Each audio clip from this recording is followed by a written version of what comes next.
Hey Hebrew fans, this is Todd. So let's get started in a minute. Let me adjust my seat here.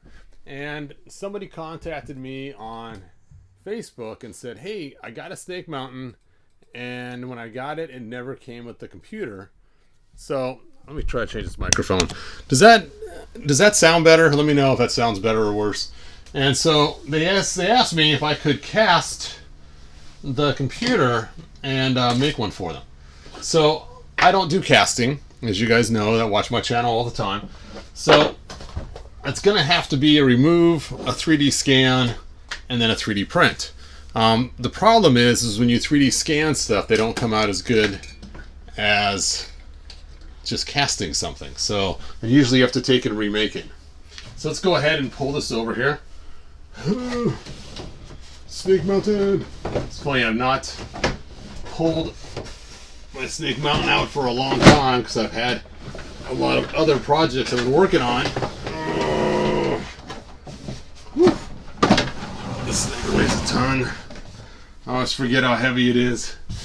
It's such a massive, massive beast.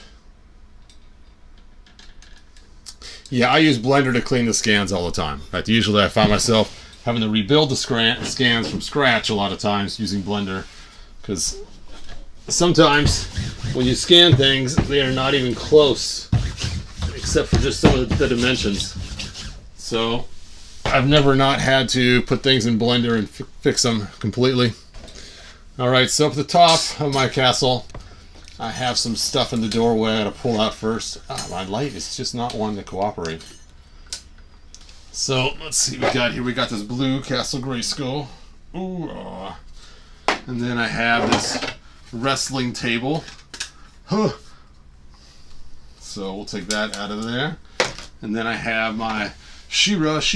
I don't want her to get ruined at all, so I keep her way up there inside the castle, up in the tower, because she has some cool extra parts, including my cool custom sword that I made, and TR that I bought on eBay, and the little skirt that I got on eBay for too, so I don't want to just throw in the box everything else. Alright, so now I got the doorway opened, emptied. Let's go ahead and see if we can't get this behemoth opened up. Oh! I got too much weight on the floor up here. That is not a good thing. Alright.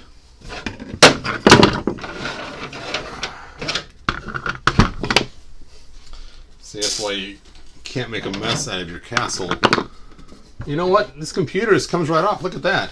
I thought I had all these screwdrivers and tools ready to get ready to do this. There is not much to this at all. I was expecting a whole lot more effort than that.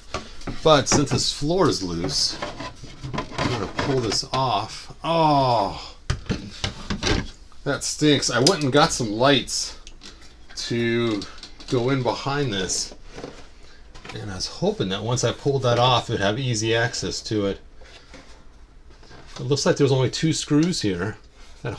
Two screws down here that holds that on. Well,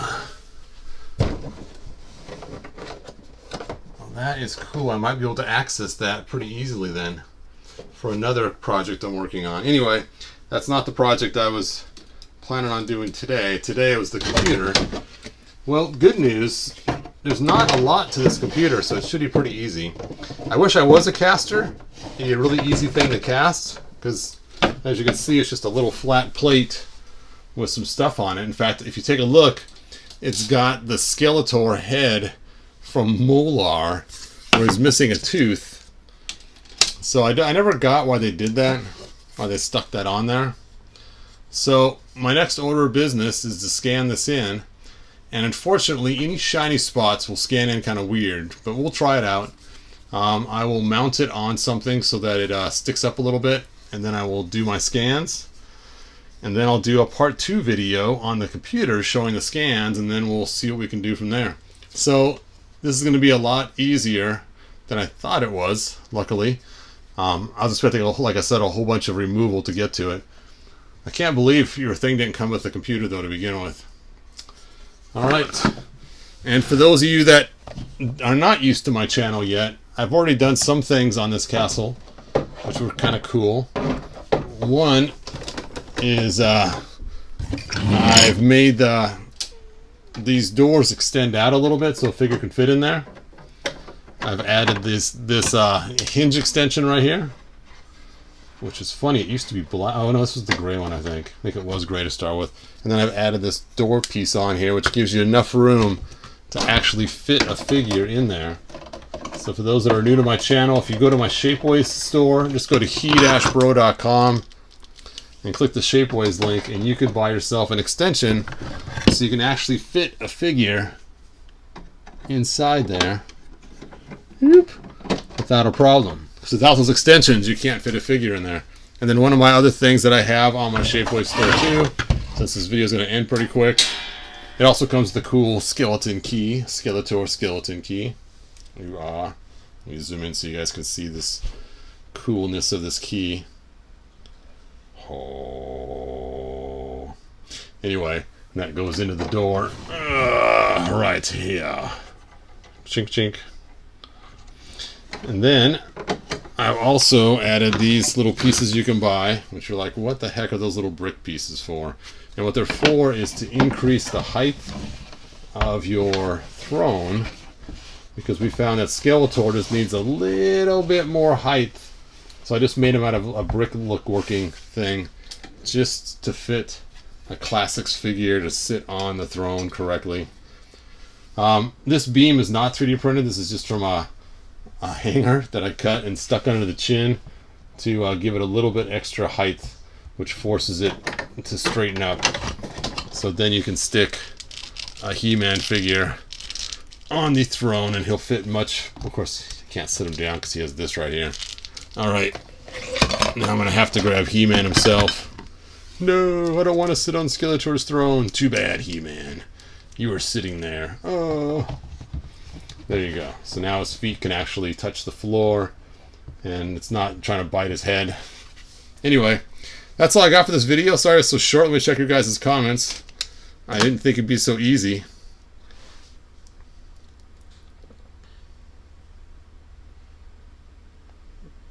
Let's see. I'm missing the whole... That does stink. You're missing the whole mountain. Contact Super 7 and let them know your mountain didn't come in the mail. You're not sure what happened to it. Super 7, my mountain is missing. I think it's so funny how short this little bridge is compared to the one that we got with the 80s one. And it's coolly detailed. Don't get me wrong, but it only has one thing instead of two. And then it's pretty short. Anyway, I'll stop complaining about it. Let's check the rest of your guys' comments and then I'll let you guys go. I didn't get my figure yet, and I didn't see any emails about it, so hopefully I'm still getting it. I tried to log in this morning, and all it showed was stuff I ordered back in 2001, so that's kind of weird. Alright, so I guess I'm off to the scanner to scan this in, and we'll see if I can get a clean enough scan off it, and we'll take it from that next step. Now, for the guy I'm making this for, it may not have this piece. You may have to figure that out on your own to use blue poster tack or something just to stick it on a little hole right here. We'll see what I can and can't do. I'm probably going to print it in resin so it's smoother. If I print this in resin, it will just snap and crack on you anyway. So we will figure out how to do that. All right. Like, subscribe, tell your friends, and I will see you guys next video. It's funny, I spent more time making the thumbnail for this video than I did on assembling this. It's kind of funny. Is there a way you can make a custom Origins Icer? I suppose you could. I don't have the parts anymore, but there was one figure that was released, and it was like a clear blue figure, like a faker, and he was actually a wrestling figure. If I had him, it'd be pretty easy to make a custom Icer from that figure. But I don't have him. I think it was a John Cessna figure. I don't remember who it was. Anyway. Alright. I'm going to end this video now. Thanks for watching. Bye now.